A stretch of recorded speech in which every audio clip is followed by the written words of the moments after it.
आगामी दिनों में होने वाले विधानसभा चुनाव को लेकर आज कलेक्ट्रेट सभा कक्ष में पत्रकारों की कार्यशाला का आयोजन किया गया, जिसमें विधानसभा चुनाव में प्रत्यक्ष की पक्ष विपक्ष की न्यूज एवं पेड न्यूज विज्ञापन संबंधित खबरों के बारे में दिशा निर्देश देकर किस प्रकार प्रिंट मीडिया, इलेक्ट्रॉनिक मीडिया को कार्य करना है, उसकी जानकारी दी गई।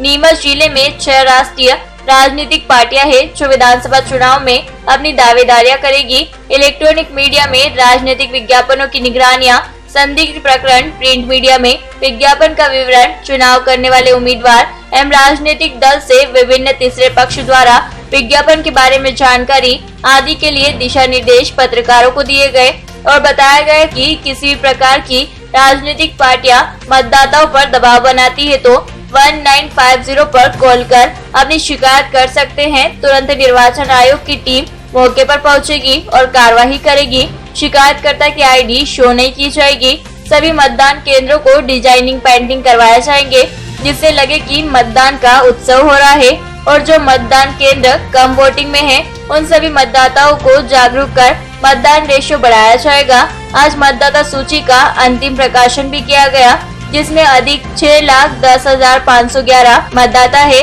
इस वर्ष नए 18 से 19 वर्ष के 23,771 मतदाताओं को जोड़ा है और निर्वाचन आयोग का हिस्सा बनाया है। इस कार्यशाला में master trainer Rajesh Patidar, collector Dinesh Jain, ADM Neha Meena, deputy collector Kiran Singh, जनसंपर्क अधिकारी जगदीश मालवीय, सभी पत्रकार मौजूद रहे। देखिए, चुनाव आयोग के निर्देशानुसार चूँकि किसी भी चुनाव में मीडिया का भी बहुत बड़ा रोल होता है, तो मीडिया के लिए जो निर्देश वहाँ से प्राप्त हुए हैं उसके लिए वर्कशॉप आज हम लोगों ने यहाँ आयोजित की है। और मीडिया के सभी साथी, चाहे वो इलेक्ट्रॉनिक मीडिया हो, प्रिंट मीडिया हो, सब लोग यहाँ उपस्थित रहे हैं।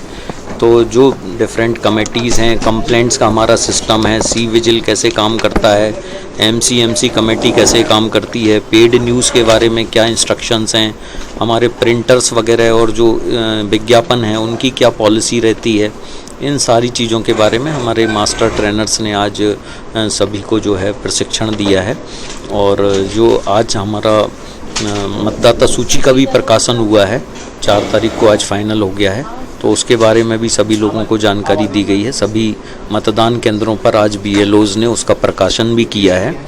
तो जो चूँकि आगामी आने वाले चुनाव के ध्यान में रखते हुए हम लोग ये सब तैयारियां कर रहे हैं। भी करने की बात कही इस बार चुनाव मतदान के दौरान आपने, वो क्या खास बात है?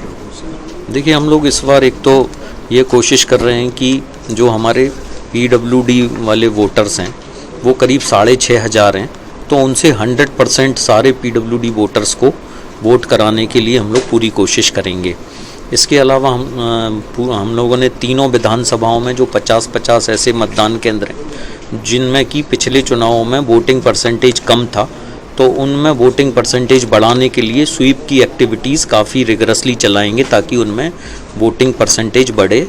और हम लोग अब ये भी प्रयास कर रहे हैं कि जो नीमच का चूँकि पहले से ही वोटिंग परसेंटेज 80 से ऊपर रहता है, 84 तक भी गया है, तो कोशिश करेंगे कि यहाँ का वोटिंग परसेंटेज पूरे प्रदेश में हाईएस्ट रहे। इसके लिए भी हम लोग अभी कोशिश कर रहे हैं।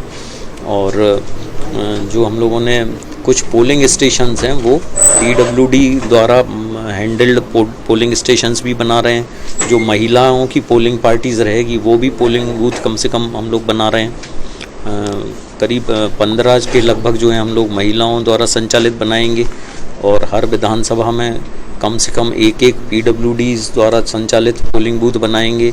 युवाओं द्वारा संचालित पोलिंग बूथ बनाने की भी योजना है और कुछ मॉडल पोलिंग स्टेशंस भी बनाएंगे जिनमें कि लोगों को आकर और उनको अच्छा लगेगा कि भाई वहाँ, क्योंकि ज़्यादा से ज़्यादा लोगों का इसमें पार्टिसिपेशन बढ़ाने के लिए पूरी कोशिश की जाए। डिज़ाइन की बात, डिज़ाइन भी हम लोगों ने जो है, चूँकि मालवा में यहाँ माड़ना जो है लोगों बनाते हैं अपने घरों में भी, तो हम लोगों ने एक डिज़ाइन बनाई हुई है जिसको कि उसी कलर कोडिंग के साथ और उस डिज़ाइन में, ताकि जो लोकल कल्चर है वो भी हाईलाइट हो, तो कोशिश कर रहे हैं कि हमारे जो 743 मतदान केंद्र हैं सभी एक जैसे दिखें। बुजुर्गों की भी किस तरह व्यवस्था की जाएगी?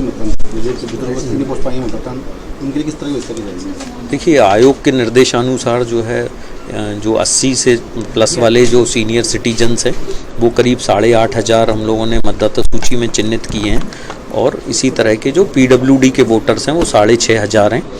तो उन लोगों के लिए आयोग ने ये निर्देश दिए हैं कि उनको अगर घर से वोटिंग करना हो तो उसके लिए सुविधा दी है। उनको एक फॉर्म भरना होगा, 12D फॉर्म हमारा BLO उनके घर तक जाकर वितरित करेगा, और अगर वो फॉर्म हम लोगों को प्राप्त होंगे तो फिर हम लोग एक पोलिंग पार्टी बनाएंगे और वो घर जाकर और पूरी पारदर्शिता के साथ जो आयोग ने SOP बनाया हुआ है उसमें वीडियोग्राफी होती है, रूट चार्ट रहता है, डे टाइम फिक्स होता है, और पॉलिटिकल पार्टीज़ के लोग भी उसमें रहते हैं, उसके अनुसार वो कार्रवाई